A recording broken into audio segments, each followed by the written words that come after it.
And the traffic continues. I've done this bit for a long time, and if I don't do it, people get mad. So I figured out the LAOC math to the traffic. So if you take the traffic on the 10, add the traffic on the 60, plus traffic on the 5, plus traffic on the 57, plus traffic on the 55, now we're in the traffic on the 90, plus the 91, plus traffic on the 15, plus the traffic on the 22, you get the traffic on the 405. Thank you. It's just math, but there you go. It's just math. What's really funny is every now and then somebody go, hey, that doesn't add up. No, it does. I've had over 1,000 crowds check it. I know it adds up. It does. And it took me a long time to figure that out. And this week I realized I wanted to focus in on OC. So I realized that the traffic in Orange County should be mathematically correct. So I think, for example, where the 22 right there in Garden Grove, where that meets the 405, that should become the 427. See what I'm saying?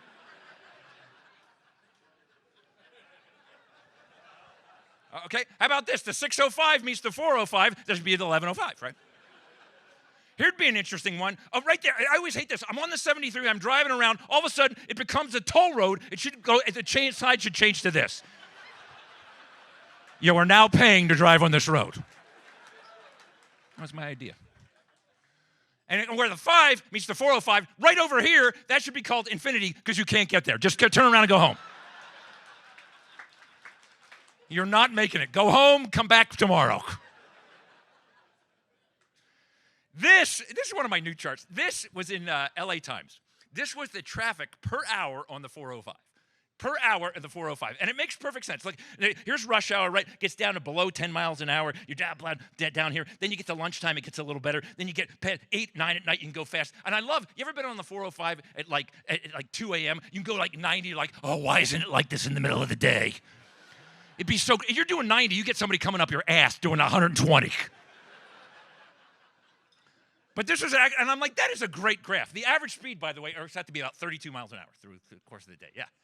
Now, I looked at this and I went, wait a minute, that's one case. Okay, that is zero. If there is one accident, that immediately drops to about 22 miles an hour. Right, and there's always at least 2 accidents, so now you're down to about 15 miles an hour. And if there's road work, which there's always road work, okay, now you're down to 8 miles an hour. And if it's raining, forget it, you will actually go backwards. Look. See that? You can end up ending up behind where you started at certain times. And my latest thing to pick on, oh, by the way, that is 65. It's the same, but now it's feet per minute. I forgot that was in there. I'm one of the few comics who do a punchline just by changing units. I'm the only comic who can do that. That's pretty amazing. I'm the unit comic. So this is my other favorite thing, because I flew out of LAX. I will not fly out of LAX anymore. If I have to fly to LAX, I live in Santa Clarita, I will actually drive to Burbank and fly from Burbank to LAX.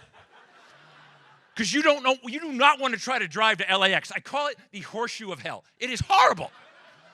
It is absolute, don't go there, don't go there. Look at it, just from an engineering point, there are 3 lanes that go into this horseshoe of hell and 3 lanes that come out. And I happen to look up, these are all real, 74,878 passengers every day. 74,800, but, okay, now look at this, I got into the detail. If 37,554 fly out, 37,324 fly in, there is a gap there, look at that. That means 200 people never make it out of the airport.